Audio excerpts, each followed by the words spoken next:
नमस्कार दोस्तों, मैं हूं सुधांशु। फ्रांस स्थित वर्ल्ड इनइक्वालिटी लैब ने वैश्विक स्तर पर फैली असमानता यानी इनइक्वालिटी को लेकर कॉम्प्रिहेंसिव डेटा एनालिसिस के साथ एक रिपोर्ट पब्लिश की है। वर्ल्ड इनइक्वालिटी रिपोर्ट 2022 के आंकड़े बहुत चौंकाने वाले हैं। ये रिपोर्ट भारत के बारे में कई सारे ऐसे तथ्यों का खुलासा करती है जो हम सबको एक नए सिरे से सोचने को मजबूर करती है। देश के सामाजिक, आर्थिक, शैक्षणिक और लैंगिक असमानता से जुड़े हुए जो आंकड़े इस रिपोर्ट ने एक विस्तृत विश्लेषण के साथ प्रस्तुत किया है, वो आप सबको जानना बेहद ज़रूरी है। दोस्तों, हमारा देश 1947 में आज़ाद हुआ। तब से लेकर आज तक देश की सरकारों ने गरीबी को दूर करने और जनता का जीवन स्तर सुधारने के लिए लगातार प्रयास किया। लेकिन क्या कारण है कि देश में आज भी सोशल और इकोनॉमिक लेवल पर एक बहुत बड़ी खाई नज़र आती है। परिस्थितियां वास्तव में बहुत भयावह हैं। इस सब का जिम्मेदार कौन है, आज का विषय इस मुद्दे पर नहीं है, बल्कि आज का विषय उस हकीकत को समझने और इसकी तह तक जाने का है। देश की आर्थिक नीतियां क्या एक समान रूप से सबके जीवन स्तर को सुधार रही हैं? क्या इकोनॉमिक रिफॉर्म्स हर एक नागरिक को समान रूप से फ़ायदा पहुंचा रहे हैं? क्या देश के अमीरों की संपत्ति में इजाफा होने से देश के गरीब का भी भला होता है? लैंगिक समानता की वास्तविकता क्या है? ऐसे बहुत सारे प्रश्नों का जवाब देने की कोशिश मैंने इस वीडियो में की है। लेकिन आगे बढ़ने से पहले अगर आपने हमारे चैनल को अभी भी सब्सक्राइब नहीं किया तो प्लीज़ इसे सब्सक्राइब करिए। वर्ल्ड इनइक्वालिटी लैब के सह निदेशक लुकास चांसल ने जो रिपोर्ट प्रस्तुत की है, उसके हिसाब से भारत असमानता वाले देशों की सूची में टॉप कंट्रीज़ में से एक है। इनइक्वालिटी के जो पैमाने इस रिपोर्ट में लिए गए हैं, आइए उनका एक एक कर विश्लेषण करते हैं। ग्लोबल इनकम और वेल्थ इनइक्वालिटी की बात करें तो आपको जानकर हैरानी होगी कि बॉटम 50% जनता के पास केवल 8% आय की हिस्सेदारी आती है। वहीं टॉप 1% लोगों के पास वैश्विक आय का कुल 19% हिस्सा है। अगर संपत्ति की बात करें तो निचले 50% लोगों के पास वैश्विक संपत्ति का महज 2% हिस्सा है, जबकि टॉप 1% लोगों के पास वैश्विक संपत्ति का 28% हिस्सा आता है। वहीं अगर भारत के संदर्भ में बात करें तो यहाँ के टॉप 1% लोगों के पास कुल आय की 21.7% हिस्सेदारी आती है। वहीं यूएसए में 18.8% और चीन में 14% आती है। जैसा मैंने आपको ऊपर बताया कि वैश्विक आंकड़ा 19.3% है, यानी भारत वैश्विक आंकड़े से भी ऊपर है और ये भारत में आय की असमानता को दर्शाता है। दोस्तों, ये तो टॉप के 1% लोगों की बात हुई। अगर हम टॉप के 10% लोगों को रेफरेंस में लें तो आपको जानकर काफ़ी हैरानी होगी कि भारत के टॉप 10% लोगों के पास राष्ट्रीय आय का 57.1% हिस्सा है। यानी हम मान लें कि हमारे देश की राष्ट्रीय आय 100 रुपये है, तो जो ऊपर के 10% लोग हैं, जिसे हम एलीट ग्रुप कहते हैं, उनके पास उस 100 रुपये में से 57.1 रुपये आते हैं। वैश्विक आंकड़ा 52.3% का है, यानी हम वैश्विक आंकड़े से भी काफ़ी ऊपर हैं और ये हमारे देश की एक सैड रियलिटी है। 100 में 70 आदमी फिलहाल जब नाशाद हैं, दिल पर रखकर हाथ कहिए, देश क्या आज़ाद है?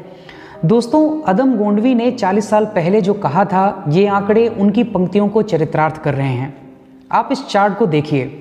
1947 में जब देश आज़ाद हुआ तो उस वक्त देश के टॉप 10% अमीरों के पास कुल राष्ट्रीय आय का 40% हिस्सा था। वहीं बॉटम 50% लोगों के पास 20% हिस्सेदारी थी। देश की आज़ादी के बाद जब पंचवर्षीय योजनाएं लागू की गईं तो धीरे धीरे स्थिति में सुधार हुआ। 1980 के आसपास यह आंकड़ा एक ऑप्टिमम पोजीशन को दर्शाता है। लेकिन 1990 के दशक में जब आर्थिक सुधारों के लिए उदारीकरण का दौर शुरू हुआ तो परिस्थितियां बदलनी शुरू हुईं। अमीर और ज़्यादा अमीर होते गए और गरीब और ज़्यादा गरीब, यानी इन आर्थिक सुधारों का सीधा फ़ायदा अमीरों ने उठाया। हैरानी की बात यह है कि 2003-4 से लेकर 2015 तक अमीरी और गरीबी के बीच ये खाई बहुत तेज़ी से बढ़ी और हमारा देश इसको सुलझाने के बजाय घोटालों के अभिशाप में झुलस रहा था। कुल मिलाकर आर्थिक सुधारों की कीमत एक बार फिर से देश के निचले तबकों ने चुकाई। दोस्तों, अगर हम संपत्ति के बारे में बात करें तो देश के टॉप 10% लोगों के पास कुल संपत्ति का लगभग 65% हिस्सा है। और देखने वाली बात यह है कि संपत्ति में ये इजाफा लगातार जारी है। वहीं दूसरी तरफ बॉटम 50% लोगों के पास कुल संपत्ति का लगभग 8% हिस्सा है। ये आंकड़ा 1995 से लेकर 2021 तक भारत में वेल्थ डिस्ट्रीब्यूशन को प्रदर्शित कर रहा है। फोर्ब्स की रिपोर्ट के अनुसार भारत के 100 सबसे अमीर लोगों की संपदा का मूल्य 58.12 लाख करोड़ रुपए है, जबकि वर्ष 2021-22 के लिए भारत सरकार का कुल बजट ही 34.83 लाख करोड़ रुपए तय हुआ था। ऑक्सफैम के अध्ययन के अनुसार भारत के किसी प्रमुख संस्थान का सीईओ एक वर्ष में जो पैसे कमाता है उसे एक मजदूर को न्यूनतम मजदूरी करते हुए अर्जित करने में 941 साल लग जाएंगे। साथियों, ये तो बात हुई इनकम और वेल्थ डिस्ट्रीब्यूशन में जो इनइक्वालिटी इंडिया और ग्लोबल लेवल पर मौजूद है उसके बारे में। एक और फैक्टर जिसके बारे में हम बात करना भूल जाते हैं वो है जेंडर इनइक्वालिटी यानी लैंगिक असमानता के बारे में। चलिए उस पर चर्चा करते हैं। दोस्तों, फीमेल इनकम शेयर के आंकड़े हमारे देश की महिलाओं की आय और इनकम से जुड़ी हुई कई गलतफहमियों को उजागर करता है। देश की कुल आबादी में महिलाओं की संख्या लगभग 48% है, लेकिन 2020 में भी उनका इनकम शेयर महज 18.3% है। हालांकि 1990 में जो आंकड़ा महज 10.6% था, उसके मुकाबले भारत ने फीमेल लेबर इनकम शेयर में कुछ सुधार तो किया है, लेकिन अभी भी वैश्विक आंकड़े 34.7% से हम बहुत पीछे हैं। आपको जानकर हैरानी होगी कि भारत सिर्फ अरब देशों से आगे है, जहां एक तरफ अरब देशों का आंकड़ा 15% के आसपास माना जाता है। सिर्फ एशियन कंट्रीज की बात करें तो एशिया का औसत भी 30% है, यानी हमारा देश अभी भी महिलाओं को पुरुषों के बराबर रोजगार देने में असमर्थ रहा है। और इसका सीधा असर फीमेल लेबर इनकम शेयर के रूप में हमारे सामने है, जो जेंडर इनइक्वालिटी यानी लैंगिक असमानता को दर्शाता है। और यही वजह है कि इनकम, वेल्थ और जेंडर इनइक्वालिटी में भारत को तुलनात्मक रूप से 129वें स्थान पर रखा गया है। साथियों, हर एक समस्या का समाधान भी होता है। इस रिपोर्ट ने इन असमानताओं को दूर करने के उपाय भी सुझाए हैं, लेकिन उस पर बात करने से पहले कुछ और अहम बातें जो इस रिपोर्ट में बताई गई हैं उस पर भी एक नज़र डाल लेते हैं। मेना यानी middle east and north Africa वाले क्षेत्रों में सबसे ज़्यादा असमानता पाई गई है, जबकि यूरोप में असमानता का स्तर सबसे कम है। इस चार्ट में देशों को एक ग्रुप में क्लासिफाई किया गया है। टॉप 10, मिडिल 40 और बॉटम 50 का वर्ल्ड वाइड डिस्ट्रीब्यूशन इस चार्ट में दिखाया गया है। एक और अहम बात जो इस रिपोर्ट में आई है वो ये कि एक तरफ जहां देश की कुल इनकम में इजाफा हुआ है, वहीं दूसरी तरफ सरकारों की संपत्ति में गिरावट हुई है। देश की इनकम बढ़ने की एक मुख्य वजह प्राइवेट वेल्थ में जबरदस्त बढ़ोतरी है। सरकारों की कम होती संपत्ति इस वजह से भी चिंताजनक है कि भविष्य में असमानता से निपटने के लिए ये उस देश की क्षमता को बहुत बुरी तरीके से प्रभावित करेगी। दोस्तों, इनइक्वालिटी ऊपर से देखा जाए तो सिर्फ एक आर्थिक मामला लगता है, लेकिन दशकों तक जिन इकोनॉमिक रिफॉर्म्स के बारे में बड़ी बड़ी बातें की गईं, वास्तव में उनका फ़ायदा देश के अंतिम स्तर पर बैठे व्यक्ति को समान रूप से नहीं मिला। और अगर समय रहते इस असमानता को दूर करने के लिए पर्याप्त कदम नहीं उठाए गए तो देश का ताना बाना बिगड़ सकता है।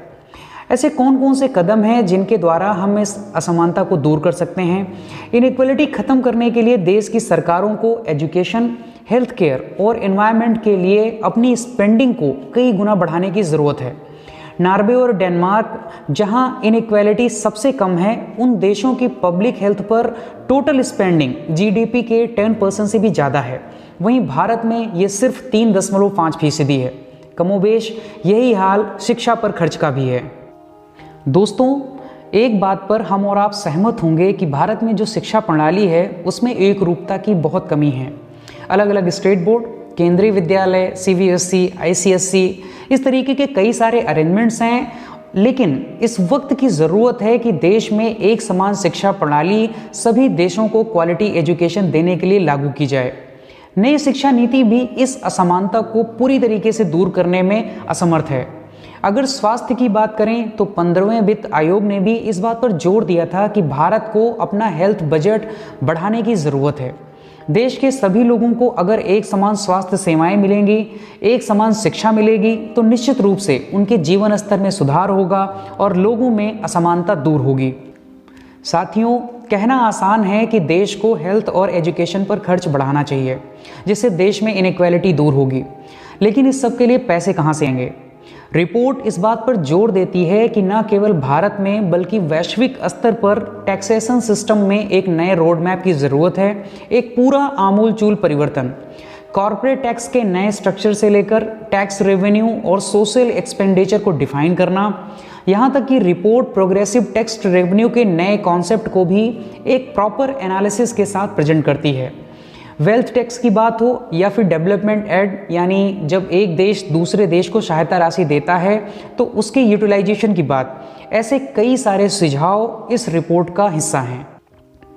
दोस्तों, इस असमानता को दूर करने के लिए हमारे देश की जो आर्थिक नीतियां हैं उन पर नए सिरे से विचार करने की ज़रूरत है और हमारी सरकार को रिपोर्ट में दिए गए सुझावों पर अमल करने की ज़रूरत है।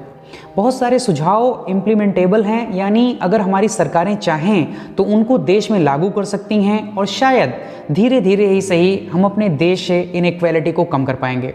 दोस्तों, आज की वीडियो में बस इतना ही। अगर ये वीडियो आपको पसंद आया हो, आपको इन्फॉर्मेटिव लगा हो, तो ये वीडियो अपने दोस्तों के साथ शेयर करिए और हमारे चैनल को प्लीज़ सब्सक्राइब करिए। Thank you so much. जय हिंद।